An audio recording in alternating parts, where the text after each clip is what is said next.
Pak Mus, kemarin kita sudah menyaksikan bersama Bank Indonesia menahan suku bunganya di 6%. Apakah ini sudah sesuai dengan ekspektasi Anda? Seperti itu karena memang sebenarnya kita lihat bahwa sebelum itu tidak naik ya, tetap steady itu dikarenakan juga suku bunga. Kami melihat pertama-tama sebelumnya itu karena dolarnya itu masih dekat-dekat 16.000 ya, mestinya bulan ini kelihatannya mungkin Central Bank itu mau naikkan suku bunga lagi dalam rangka untuk mempertahankan rupiah. Tapi kelihatannya sebelum itu terjadi memang sudah ada adjustment ya, dari 16.000 itu kan beberapa minggu terakhir udah menjadi 15.6 ya. Nah, jadi saya rasa ya Central Bank menahan suku bunga sekarang.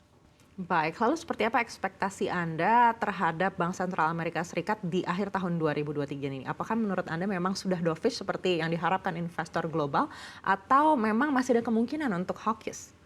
Jadi untuk sampai akhir tahun ini memang kalau dari remarks dari Fed itu dengan adanya inflasi drop dari 3,7 dari periode sebelumnya menjadi 3,2, kemudian juga non-farm payroll-nya ya di bawah ekspektasi dan membuat remark dovish, kelihatannya memang sampai akhir tahun itu kelihatannya akan steady. Jadi dia tidak akan menaikkan suku bunga, at least sampai Desember ya. Dan memang kalau kita lihat dari Chicago Mercantile Exchange itu juga probability di Desember 13 ini FOMC meeting ya, itu bahwa Fed tidak menaikkan suku bunga itu probability 98%. Kalau kita lihat dari Chicago Mercantile Exchange ya, berdasarkan future-nya gitu, pergerakan harga future bond. Baik, tapi bagaimana dengan di tahun depan? Seperti apa potensi The Fed ini masih akan melanjutkan hawkish-nya? Jadi memang kalau kita dengar selama ini, Fed itu selalu bilang data dependent. Dari waktu ke waktu akan melihat apakah tren inflasi itu akan tetap steady turun atau tidak. Karena memang kan awalnya target Fed itu adalah 2% inflasi itu. Jadi secara teoritis sebelum itu tercapai kan harusnya dia selalu akan memantau itu. Tapi mungkin kalau memang trennya steady atau turun inflasinya, dia akan tetap hawkish. Berapa riset sih menurut kita mungkin upside untuk naik lagi agak terbatas, tapi tentu depend on tadi inflation.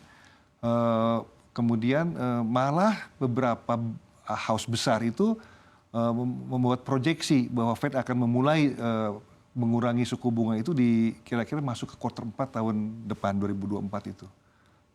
Baik, kita akan coba beralih ke Pak Ernawan. Pak Ernawan, apakah menurut Anda ada ruang bagi The Fed untuk bisa memangkas suku bunganya sebelum mencapai target inflasi 2%? Anneke. Jadi sebetulnya view kita dari awal tahun gitu, kita melihat bahwa sebetulnya kebijakan The Fed ini sesuatu yang kompleks ya. Di satu sisi dia ingin tame inflation-nya gitu ya menuju 2%.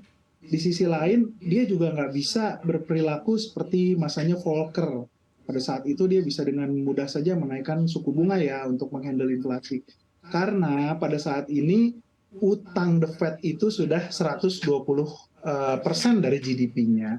Nah, jadi kalau misalnya dia menaikkan suku bunga terlalu tinggi, itu akan mengakibatkan nanti dari sisi refinancing, dia kan yang isu 5 tahun di 2018 tuh practically hampir zero, Anneke ya. Tapi nanti di 2023 akhir dan 2024 gitu ya, dia harus nerbitin jauh di atas 6%, misalnya 7%, 8%, itu akan berat buat ekonominya gitu ya. Jadi mungkin inflasinya bisa ke-handle, tapi dari financingnya berat. Jadi view kita dari awal tahun kita bilang sebetulnya kita bilang terminal rate gitu ya. Terminal rate itu mestinya akan berada di bawah 6%, which is sekarang 5,5 ya.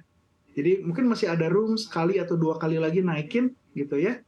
Tapi setelah itu akan pause. Nah ini kita bilang dari awal tahun, mungkin Juni baru akan mulai cut gitu ya. Jadi cut terlalu cepat juga nggak akan kejadian. Makanya Jerome Powell mengatakan policy dia adalah higher for longer gitu ya. Jadi higher dari perkiraan orang-orang asalnya pikirnya 4,5 lah terminal rate gitu ya. Nah kita nggak subscribe view seperti itu. Menurut kita harus agak di atas itu. Tetapi di sisi lain kita juga nggak subscribe pandangan bahwa akan cepat-cepat cut atau bahkan tinggi gitu ya, di atas 6%. Jadi dia harus sing antara dua resiko itu. Nah, pada saat ini kita pikir mestinya sudah terminal rate itu adalah Juli kemarin gitu ya. Reinforcing our view di awal tahun mestinya sudah 5,5. Akibatnya adalah kalaupun ada resiko mungkin sekitar sekali lagi saja Desember ini dia menaikkan. Di 2024 kita nggak ngelihat dia perlu menaikkan itu gitu ya, karena udah cukup tinggi nih dari nol, dan mestinya di Juni akan terjadi cut. Mungkin catatan sedikit ya, jangan lupa bahwa 2022 mereka menaikkan 75 basis di bulan Maret, lalu di April 75 basis. Itu dampaknya 12 bulan sampai 18 bulan kemudian ke ekonomi untuk taming inflation. Nah, kalau 12 bulan kan Maret 2023, 18 bulannya tuh sekitar di November sekarang. Itu dampak dari yang Maret 75 basis. Yang April 75 basis, mungkin Desember. Lalu setelah itu mereka juga series hike 50 basis, 50 basis. Itu akan terus berlanjut. Jadi kita melihat Amerika mestinya nggak perlu menaikkan suku bunga lagi, nanti over tightening gitu ya, over tightening, tetapi mereka juga nggak bisa cepat-cepat cut gitu ya. Ketika ekonominya melambat, menurut kita mestinya soft landing saja. Mereka nggak bisa cepat-cepat cut untuk nolong ekonominya karena khawatir nanti inflasinya muncul lagi. Jadi itu sih yang kita mau Anneke. Baik, Pak Hermawan, tadi Anda sampaikan ada potensi The Fed ini akan menaikkan lagi di Desember, begitu. Anda lihat apakah ini akan menyentuh 75 basis point atau 50 basis point atau mungkin 25 basis point saja? Itu risiko ya, risiko dia akan naikin mungkin sekali lagi. Tapi view kita mestinya udah terminal rate sudah terjadi di Juli lalu. Jadi kemungkinan besar akan pause, tapi kalau ada risk pun tinggal sekali lagi menaikkan. Setelah itu sudah stay higher for longer. Baik, lalu seperti apa evaluasi Anda terhadap kebijakan Bank Indonesia? Kalau kita lihat kemarin ini Bank Indonesia mempertahankan suku bunga acuannya di 6%. Apakah menurut Anda BI ini juga harus preemptif lagi? Artinya kalau tadi Anda sampaikan masih ada kemungkinan The Fed ini menaikkan, apakah BI perlu menaikkan lagi? Ada dua hal, Anneke. Pertama, BI sudah melakukan preemptifnya ya. Waktu 5,75 naik ke 6%. View kita adalah itu preemptif pertama BI. Dan kedua, BI tidak perlu selalu menaikkan policy rate-nya. Dia punya instrumen yang lain, Anneke. Sekarang ada SRBI. Jadi untuk mengadres isu di money market, ya BI nggak harus menaikkan 7 days reverse repo gitu ya. Bisa menstimulate itu dengan SRBI.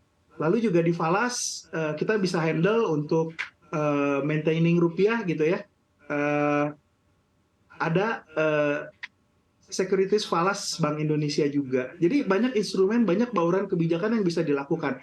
Tetapi ketika dia perlu melakukan preemptif, BI sudah melakukannya ahead of the curve. Jadi menurut kita kalau The Fed pada risiko kanan ya masih naikin lagi 25 bips, ya BI nggak perlu ikut sih. Dan ini sudah ada di periode-periode sebelumnya juga gitu. BI menaikkan suku bunganya tidak harus one to one dengan The Fed gitu ya. Jadi kita nggak ngelihat BI akan menaikkan lagi gitu. Banyak pilihan buat dia, instrumennya udah lebih lengkap sekarang. Sejak September tuh banyak instrumen yang diisu oleh BI sehingga mereka punya pilihan instead of menaikkan policy rate.